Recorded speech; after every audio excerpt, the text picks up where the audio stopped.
السلام علیکم and welcome to my channel M J K stenographer. دوستو، جیسا کہ آپ لوگوں کو معلوم ہے کہ پچھلے مہینے establishment department civil secretariat Peshawar کا جو ٹیسٹ ہوا تھا شارٹ ہینڈ کا ای ٹیک کے تھرو، اس کا رزلٹ آ چکا ہے 26 جولائی 2022 کو، اور یہ رزلٹ بہت ہی نرم آیا ہے۔ یعنی میرے خیال سے تقریباً 95% اسٹوڈنٹس پاس ہوئے ہیں اس میں۔ تو اب لوگ کافی پریشان بھی ہے اور کنفیوز بھی ہے کہ اگلا مرحلہ کیا ہوگا، اور اکثر لوگوں نے یہی سنا ہے کہ اسٹاکوٹ فارمولہ استعمال ہوگا، اور اس وجہ سے کافی پریشانی کا شکار ہے کہ یہ اسٹاکوٹ فارمولہ کیا ہے اور اس میں مارکنگ اور میرٹ کس طرح سے بنے گا۔ تو میں آپ کو بتاتا چلوں کہ اسٹاکوٹ کا جو فارمولہ ہے جس بیس پہ یہ میرٹ بنے گا، ان کے 4 حصے ہیں۔ ٹوٹل مارکس 100 ہوتے ہیں جو 4 حصوں میں تقسیم کیے گئے ہیں۔ سب سے پہلے حصہ جو ہوتا ہے وہ منیمم پریسکرائبڈ کوالیفیکیشن کا ہے، یعنی ایک پوسٹ کے لیے جو منیمم تعلیم چاہیے ہوتا ہے، جیسا کہ اسٹینوگرافر کے صورت میں یہ FAPC تک ہیں۔ تو اگر کسی کا دونوں میں فرسٹ ڈویژن ہے، یعنی میٹرک اور FAPC میں فرسٹ ڈویژن ہے، تو منیمم کوالیفیکیشن کے جو 70 مارکس ہے ان کو تقسیم کیا جاتا ہے 50-50، یعنی 35-35 اگر فرسٹ ڈویژن ہے۔ لیکن اگر کسی کا دونوں جو ہے سیکنڈ ڈویژن ہے تو اس صورت میں میٹرک کے 26 جبکہ FAPC کے 27 مارکس بنتے ہیں، اور اس طرح سے تھرڈ ڈویژن کی صورت میں 21 مارکس بنتے ہیں۔ اب اگر کسی کا میٹرک فرسٹ ڈویژن ہے اور FA جو ہے یہ سیکنڈ ڈویژن ہے تو 35 جمع 27 بنے گی۔ اسی طرح سے اگر کسی کا FAPC فرسٹ ڈویژن ہے اور میٹرک سیکنڈ ڈویژن ہے تو 35 جمع 26 مارکس بنیں گے۔ یہ منیمم پریسکرائب کوالیفیکیشن کے مارکس ہوں گے۔ یہ پہلا حصہ ہے۔ دوسرا حصہ اس کا ہے ہائر کوالیفیکیشن۔ اب اگر کسی نے FA کے بجائے BA کیا ہو یا MA کیا ہو یا MPhil کیا ہو تو اس صورت میں یہ جو ہائر کوالیفیکیشن ہے اس کے ٹوٹل مارکس ہوتے ہیں 12۔ اب یہ کس طرح سے تقسیم کیے جاتے ہیں یا ایلوکیشن کس طرح سے ہوتی ہے، تو اس کا طریقہ کار یہ ہے کہ اگر کسی نے 1 سٹیپ ابو تعلیم کی ہو، مطلب FA سے آگے BA کیا ہو، تو 1 سٹیپ ابو کے جو مارکس ہیں وہ ہے 6۔ لیکن اگر کسی نے MA کیا ہے 2 سٹیپ ابو، یعنی BA پلس MA، تو اس صورت میں ٹوٹل مارکس ان کو ملیں گے 8۔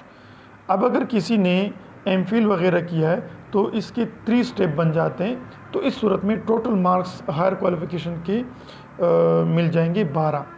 یہ دوسرا سٹیج ہو گیا۔ تیسرے سٹیج پہ پھر ہے ایکسپیرینس کے مارکس جو کہ 10 ہیں۔ ایکسپیرینس مارکس اس طرح سے کہ اگر 1 سال تک آپ کی ایکسپیرینس ہے، ریلیونٹ ایکسپیرینس کسی پروجیکٹ میں، سرکاری آفس میں، یا کنٹریکٹ بیسس پہ ہو چاہے یا ریگولر ہو، لیکن ریلیونٹ، جیسا کہ آپ نے آفس اسسٹنٹ کے طور پہ کام کیا ہے، کمپیوٹر آپریٹر کے طور پہ کام کیا ہے، اسٹینوگرافر کے طور پہ کام کیا یا کر رہے ہو کسی دوسرے محکمے میں، اور آپ کا کم از کم 1 سال کمپلیٹ ہے تو آپ کو 4 نمبر ملیں گے۔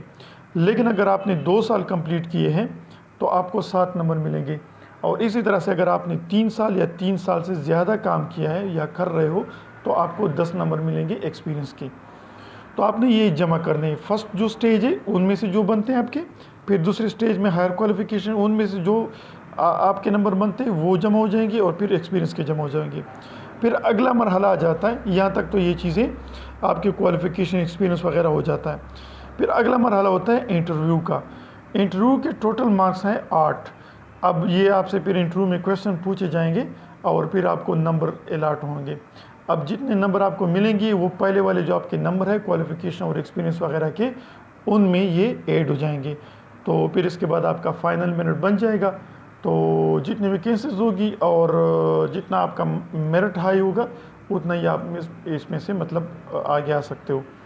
تو یہ جو رزلٹ آیا ہے یہ چونکہ بہت سافٹ آیا ہے تو اس وجہ سے کافی اسٹوڈنٹس رہ بھی جائیں گے، خاص طور پہ یہ زون 2 والے جو ہے اور زون 4، کیونکہ ان کی سیٹس بھی کم ہیں۔ میرے خیال میں زون 4 کے کچھ 21 ہے اور زون 2 کے 29 آئی تھنک۔ یہ زون 1 والے کچھ 50 پلس ہے، اور زون 3-5 والے بھی 50 کے اراؤنڈ اباؤٹ ہیں۔ تو ان کے کینڈیڈیٹ بھی میرے خیال میں یہ 50 سے زیادہ ہی پاس ہوئے ہیں، تو کم از کم آدھے تک تو ہو جائیں گے نا۔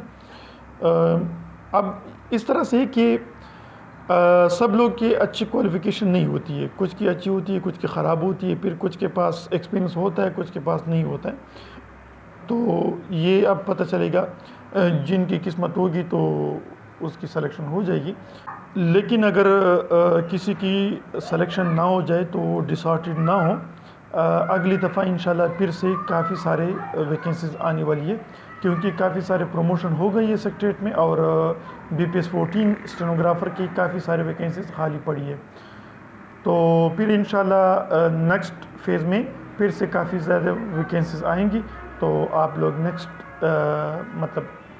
چانس میں اپنے آپ کو ٹرائی کر سکتے ہو. شکریہ. اللہ حافظ.